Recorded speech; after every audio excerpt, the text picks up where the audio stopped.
अच्छा जी, आज का ये जो सेशन हम करने जा रहे हैं जाएंगे हम कंप्यूटर बेस के ऊपर, ठीक है जी।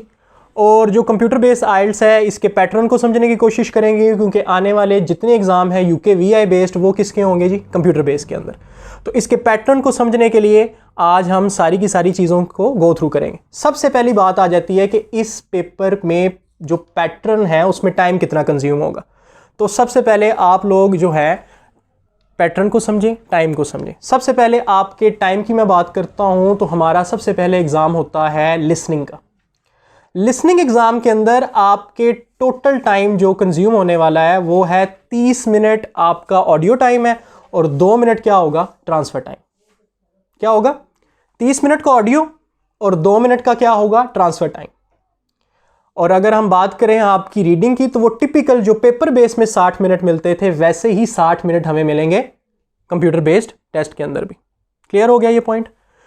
उसके बाद लास्ट थिंग हमारे पास LRW में आ जाती है राइटिंग।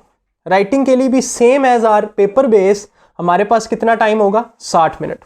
अगर स्टैंडर्ड वाइज हम उसकी डिस्ट्रीब्यूशन देखें तो वो क्या है, टास्क 1 के ऊपर आप कितना टाइम कंज्यूम करोगे, 20 मिनट। कितने, 20 मिनट।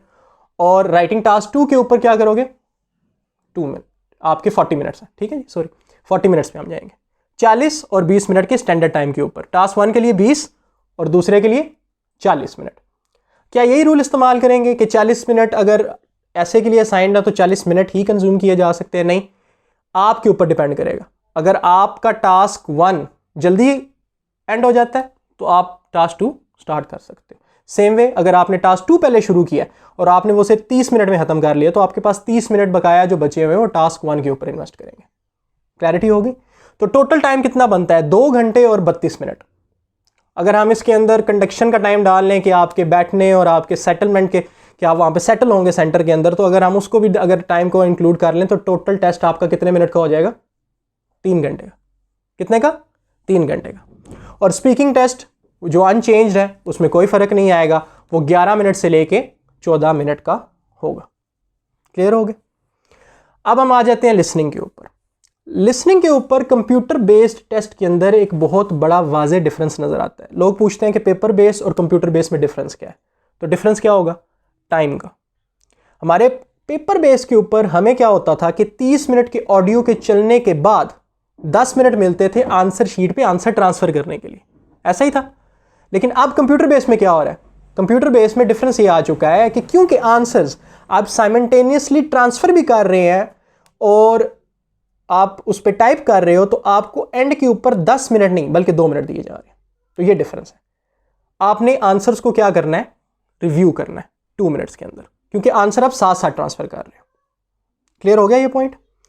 अब इसके ऊपर अक्सर स्टूडेंट मुझसे ये जो सवाल कर रहे हैं कि सर आया हमें एक पेपर मिलेगा हम उस पर लिख सकते हैं, तो उसके ऊपर हाँ और नहीं दोनों हैं। इसके अंदर डिफरेंट सेंटर्स के अंदर डिफरेंट एक्सपीरियंसेस स्टूडेंट्स ने शेयर किए हैं और उसके मुताबिक ये है कि कई सेंटर्स में आपको इजाज़त है लिखने की और कहीं पे नहीं है। उसमें क्या है कि जिन सेंटर्स में आपको अलाउ किया जा रहा है वहाँ पे इस हद तक किया जा रहा है कि you can write a few words that are longer. जो बड़े हैं तो उनको आप जो है लिख सकते हो और बाद में उनको टाइप इन कर सकते हो। अदरवाइज अगर देखा जाए तो कंप्यूटर बेस के अंदर आपने आंसर्स डायरेक्टली ट्रांसफ़र करने हैं। तो ये आपकी कन्फ्यूजन आज मैं इधर क्लियर कर दूं कि इसके अंदर कई बार हो सकता है कि आपको डायरेक्टली ट्रांसफ़र करने पड़े, आपको लिखने की इजाज़त ना दी जाए, और कई सिनेरियोज में हो सकता है कि आपको इजाज़त हो but not entire answers, like 10 के 10 आंसर आप पहले सेक्शन के लिसनिंग के नहीं लिखेंगे। You can write down only those answers जो लॉन्ग हैं वो आप ट्रांसफ़र कर पाओगे, पेज के ऊपर लिखोगे उनको फिर ट्रांसफ़र कर दोगे। तो उसका बहुत अच्छा सोल्यूशन एग्जिस्ट करता है। यहाँ पे एक टिप दे देता हूँ कि आप शॉर्ट आंसर, जैसे हम आपको रिकमेंड करते होते थे कि लिसनिंग टाइम जब भी आप सेक्शन 1 कर रहे हो और आपने बुकलेट्स पे आप लिख रहे होते हो तो आप शॉर्टर आंसर्स लिख लो। फॉर हम हमेशा क्या रिकमेंड करते हैं कि आप बुकलेट के ऊपर क्या करोगे, शॉर्ट आंसर्स लिखोगे। मिसाल किसकी दे रहा हूँ, स्टैंडर्ड के वर्ड की। तो स्टैंडर्ड का वर्ड लिखना था तो आप जस्ट क्या लिख दोगे, स्टैंड, और बाद में आके हम उसको पूरा वर्ड लिख देंगे। आपको पता है हर सेक्शन के मुकम्मल होने पे आपको कहते हैं now you have some time to look at your answers to the part 1, 2, 3, 4। तो वो जो टाइम होता है कि you can look at your answers, उस टाइम के अंदर हम जाके जो हाफ हमने लिखे हुए हैं आंसर्स उनको कंप्लीट कर सकते हैं। It's the same thing you can do with your computer based exam. Clarity होगी इस बात के ऊपर। तो टाइम कितना है लिसनिंग टेस्ट के लिए हमारे पास, 32 minutes. Coming to our reading, reading same चीज़ हमारे पास आ जाती है कि हमारे पास ईच सेक्शन के लिए 20 मिनट्स होंगे, स्टैंडर्ड जो कहा जाता है। 60 मिनट टोटल है, 20 मिनट ईच पैसेज पे हम लगा सकते हैं। और जहाँ तक अब हमारी बारी आ जाती है राइटिंग की, तो राइटिंग के अंदर क्या होगा, वही सेम चीज़ जो पहले मैंने बयान की कि 40 मिनट आपके ऐसे के लिए हैं, 20 मिनट आपके रिपोर्ट राइटिंग अगर आप एकेडमिक स्टूडेंट हो, और लेटर अगर आप जीटी के स्टूडेंट हो। पॉइंट्स क्लियर हो गए, टाइम क्लियर हो गया। अब हम आ जाते हैं कि इस पेपर को अटेम्प्ट करने के अंदर क्या क्या चीज़ें होती हैं, क्या क्या ऐसे फंक्शनैलिटीज़ हमें प्रोवाइड की जाती हैं जिनको हम यूज़ करते हुए इस पेपर को सॉल्व करते हैं। तो सबसे पहले स्टार्ट करते हैं लिसनिंग में। लिसनिंग में आपके जो फॉर्म फिलिंग होती है वो सेम पैटर्न में है, बस आपने टेक्स्ट बॉक्सेस होते हैं उनके अंदर आपने टाइप इन कर देना होता है। टेक्स्ट बॉक्सेस होंगे, वहाँ पे आपने जाके क्लिक करके टाइप कर देना होगा। एमसीक्यूज़ के लिए आपके रेडियो बटन इस्तेमाल होंगे। क्या होंगे? Radio buttons. और उसके बाद आपके मैचिंग, आपके मैप्स, इनके लिए इस्तेमाल होंगे ड्रॉप डाउन मेन्यूज़। क्या इस्तेमाल होंगे? Drop down menus.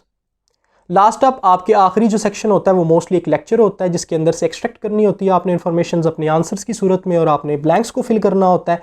वो सेम होती हैं जैसे आपका सेक्शन नंबर 1 होता है। टेक्स्ट बॉक्सेस के अंदर आपने टाइप करना है। ये है लिसनिंग के एतबार से बात। अब हम आ जाते हैं रीडिंग में। रीडिंग में भी सेम कंट्रोल्स ही इस्तेमाल हो रहे हैं। यहाँ पे क्या फंक्शनैलिटीज़ हमें प्रोवाइड होती हैं? यहाँ पे हमें रीडिंग के दौरान एक तो है स्प्लिट स्क्रीन, एक साइड आपका होगा पैसेज, एक साइड होंगे आपके क्वेश्चंस। तो उससे आसानी क्या आ जाती है कि इस तरफ आपका पैसेज है, इस तरफ आपके क्वेश्चंस हैं, तो आपके क्वेश्चंस आपकी नज़र के सामने रहते हैं, तो बड़ी आसानी से आपको ढूंढने में जो है ना ईजमेंट मिल जाएगी। लेकिन एक चीज़ ध्यान में रखनी है कि यहाँ पे जो आप टूल इस्तेमाल कर सकते हो अपने फ़ायदे के लिए वो है हाईलाइट का।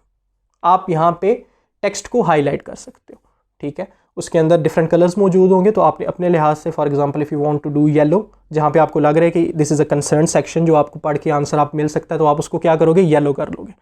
अगर आपको आंसर मिल रहा है तो आप उसको रेड कर सकते हो मार्क, और वो फिर आपने उधर ट्रांसफ़र कर देना है। अक्सर स्टूडेंट्स ये मुझसे क्वेश्चन पूछते हैं कि आया रीडिंग के टेस्ट के अंदर हम कॉपी और पेस्ट कर सकते हैं आंसर को? तो आंसर है नहीं, आपको बाकायदा टाइप इन करना पड़ेगा।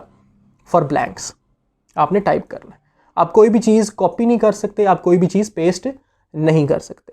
एक फंक्शनैलिटी और आपको इस पेपर के अंदर नज़र आएगी, लिसनिंग के अंदर भी ऑब्वियसली आप फ़ॉन्ट साइज़ इंक्रीज़ कर सकते हो। अगर आपको दिक्कत आ रही है, आपको मुश्किल आ रही है उसको पढ़ने के ऊपर, तो आप उसका साइज़ बड़ा कर सकते हैं, ये ऑप्शन मौजूद होता है। You can increase the font size. Clear हो गया ये पॉइंट?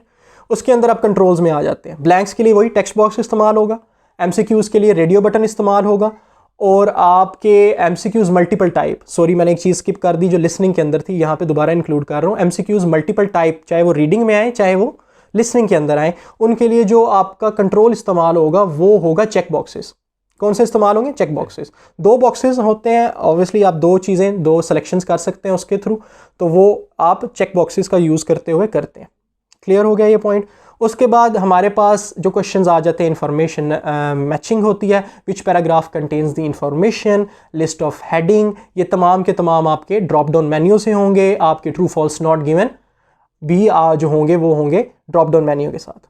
नेक्स्ट आप आ जाते हैं मैचिंग इन टर्म्स ऑफ, जहाँ पे हमें जो है कंट्रीब्यूशंस मैच करनी हो सकते हैं, ईयर्स मैच करने वाले क्वेश्चंस आ जाते हैं, जहाँ पे फॉर एग्जांपल एक प्रोफेसर है, उन्होंने रिसर्च की हुई है, उनके रिसर्च के साथ हमने उनको मैच करना है, उनकी फाइंडिंग्स के साथ मैच करना है। ये तमाम के तमाम क्वेश्चंस किसके साथ होंगे? आपके ड्रॉप डाउन मेन्यू के साथ होंगे कंट्रोल। उसके बाद हमारे पास राइटिंग में आ जाते हैं। राइटिंग में भी सेम एज आवर रीडिंग, यहाँ पे 2 आपके सामने स्पैन्स होंगे। एक तरफ आपके पास आपका क्वेश्चन होगा, दूसरी साइड आप राइट करेंगे, ठीक है जी।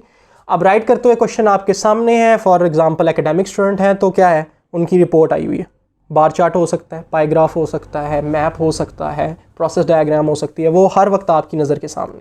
यहाँ पे सबसे बड़ा जो बोनस आपको मिलेगा, जो मैं बहुत बड़ा एडवांटेज मानता हूँ, वो क्या होगा कि आपको नीचे वर्ड काउंट दिखाई दे रहा होगा। आप जितने वर्ड्स टाइप करोगे आपको पहले से पता होगा, हाँ मैंने 120 लिख ली है, मुझे 30 वर्ड्स मोर चाहिए, मैंने इसको 30 या 40 वर्ड्स में इसको कंक्लूड करना है, इसको मैंने ख़त्म करना है। तो वो बहुत फ़ायदेमंद होगा आप लोगों के लिए। दूसरा सबसे बड़ा फ़ायदा ये होता है कि कई बार जब हम राइटिंग टास्क 2 कर रहे होते हैं तो हमें ऑल ऑफ अ सडन ये पता चलता है there was a very good point, एक बहुत अच्छा पॉइंट था, तो वो तो मेरा छूट चुका है, लेकिन जब हम practically when we are doing paper based exam तो हम उसको इंक्लूड नहीं कर पाते, क्योंकि वो एक जगह चाहिए जहाँ पे उसे प्रॉपरली इंक्लूड किया जा सके। लेकिन यहाँ पे क्या फ़ायदा है, you can go into any given like place in your paragraph, और आप वहाँ पे जाके क्या कर सकते हो, उसको इंक्लूड कर सकते हो जहाँ पे वो मुनासिब लगता है आपको। हाँ, फिर स्टूडेंट्स अक्सर ही मुझसे क्वेश्चन पूछते हैं कि आया इसके अंदर डिलीट किया जा सकता है किसी वर्ड को। तो ऑब्वियसली अगर पेपर में इरेज किया जा सकता था तो इस पेपर के अंदर आप इसको बड़ी आसानी के साथ बैक स्पेस यूज़ करते हुए चीज़ों को वर्ड्स को डिलीट करके चेंज कर सकते हो।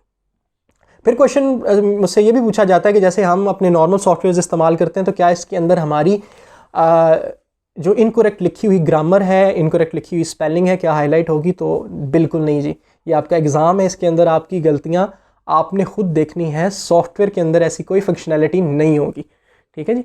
ये ना सोच के जाइएगा कि वो रेड कर देगा तो मैं उसके स्पेलिंग्स ठीक कर लूँगा। क्लियर? उसके बाद वर्ड काउंट नीचे आ रहा होता है, और यहाँ पे टिप ये दूंगा कि when you are doing computer based exam, वैसे भी ये गलती नहीं करते। अगर राइटिंग के अंदर किसी शख्स के कैलिबर को चेक करना हो तो हमेशा याद रखें, it is very essential for you guys to understand that spelling mistake is the worst mistake that you can do.